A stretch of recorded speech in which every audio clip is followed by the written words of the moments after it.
एक नया हफ्ता शुरू हो गया है और क्रिप्टो मार्केट पर एक बार फिर से एक बड़े क्रैश के बादल मंडरा रहे हैं और इसकी वजह है जियोपॉलिटिक्स और क्रिप्टो करेंसी का वॉलेटाइल मिक्स। खासकर अमेरिका और ईरान के बीच जो तनाव है वो लगातार बढ़ता जा रहा है।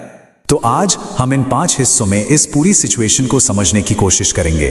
पहले देखेंगे कि ये संकट आखिर खड़ा कैसे हुआ, फिर जानेंगे कि इसका मार्केट्स पर क्या असर हो रहा है।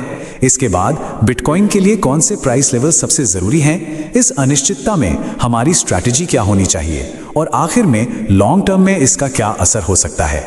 ठीक है, तो चलिए शुरू करते हैं।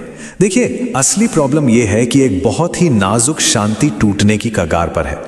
अमेरिका और ईरान के बीच जो सीज फायर था उसकी डेडलाइन नजदीक आ रही है।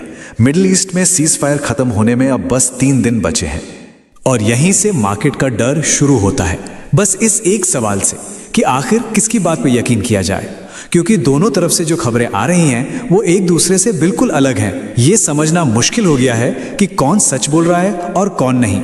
तो मामला अब एक तरह से उसने ये कहा इसने वो कहा वाला बन गया है। एक तरफ अमेरिका कह रहा है कि हम बात करने को तैयार हैं लेकिन हमला भी कर सकते हैं, तो दूसरी तरफ ईरान कह रहा है कि शांति की तो कोई बात ही नहीं हो रही है। और यही कंफ्यूजन पूरी दुनिया में एक भारी अनिश्चितता पैदा कर रहा है। और ये सिर्फ बातों तक ही सीमित नहीं है, ईरान ने एक बहुत बड़ा कदम भी उठाया है। उसने स्ट्रेट ऑफ हॉर्मुज़ को, जो दुनिया की सबसे जरूरी ऑयल सप्लाई लाइनों में से एक है, उसे फिर से ब्लॉक कर दिया है। यानी अब ईरान की मर्जी के बिना वहां से कोई शिप नहीं गुजर सकता और इसका सीधा असर पूरी दुनिया की इकोनॉमी पर पड़ता है। चलिए अब आगे बढ़ते हैं और देखते हैं कि ये जो ग्लोबल संकट है ये कैसे एक डोमिनो इफेक्ट की तरह काम करता है, जो सीधा फाइनेंशियल मार्केट्स और खासकर क्रिप्टो पर असर डालता है। ये पूरा एक चेन रिएक्शन है। देखिए, जैसे ही स्ट्रेट ऑफ हॉर्मुज़ ब्लॉक होता है, कच्चे तेल की कीमतें आसमान छूने लगती हैं। इससे दुनिया भर के बाजारों में घबराहट फैल जाती है और क्योंकि क्रिप्टो मार्केट 24/7 चलता है, वो अक्सर स्टॉक मार्केट के खुलने से पहले ही इस पर रिएक्ट कर देता है। इसका असर दिख भी रहा है। कुछ दिन पहले जब शांति की बातें हो रही थी तो बिटकॉइन $78,000 की तरफ बढ़ रहा था, लेकिन जैसे ही ये नया तनाव सामने आया, बिटकॉइन वापस $75,000 के लेवल पर आ गिरा। इससे पता चलता है कि मार्केट इस खबर को लेकर कितना सेंसिटिव है। अब ये जो जियोपॉलिटिकल प्रेशर है ना, ये बिटकॉइन के चार्ट पर कुछ बहुत ही जरूरी प्राइस लेवल्स बना रहा है। चलिए जरा इन टेक्निकल लेवल्स पर एक नजर डालते हैं।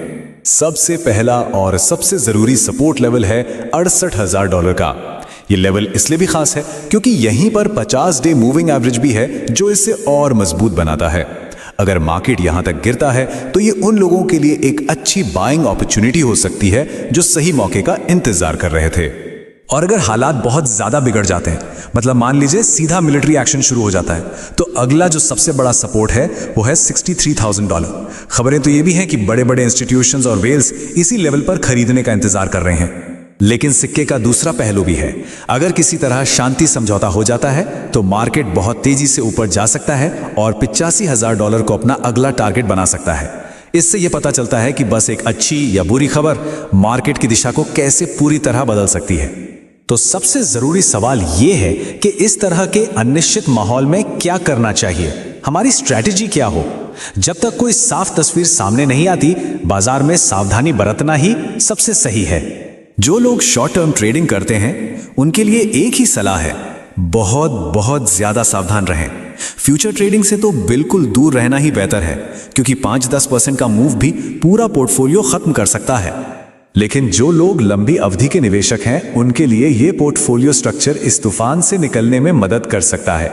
मतलब अपना ज्यादातर इन्वेस्टमेंट बिटकॉइन और इथेरियम जैसी बड़ी और स्टेबल क्रिप्टो एसेट्स में रखना इस समय एक समझदारी भरी रणनीति हो सकती है।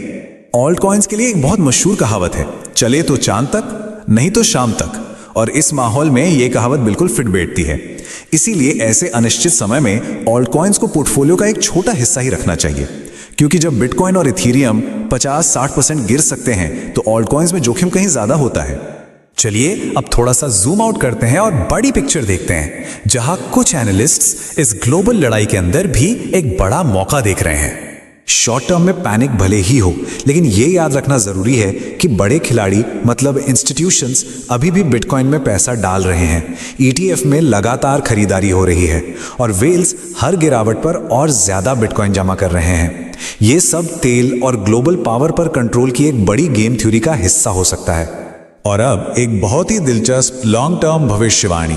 बिटवाइस के सीईओ का मानना है कि अगर ईरान अमेरिकी प्रतिबंधों से बचने के लिए तेल के बदले बिटकॉइन लेना शुरू कर देता है तो ये वो ट्रिगर हो सकता है जो बिटकॉइन की कीमत को दोबारा से तय करेगा और उसे $1 मिलियन तक भी पहुंचा सकता है। और ये हमें एक आखिरी सवाल पर लाके छोड़ देता है, क्या ये जो ग्लोबल लड़ाई है, ये जो तनाव है, जो फिलहाल सबको सिर्फ दर्द और अस्थिरता दे रहा है, कहीं यही क्रिप्टो को उसके अगले पड़ाव तक ले जाने की एक अनचाही वजह तो नहीं बन जाएगा? ये एक ऐसा सवाल है जिसका जवाब हमें सिर्फ आने वाला वक्त ही देगा।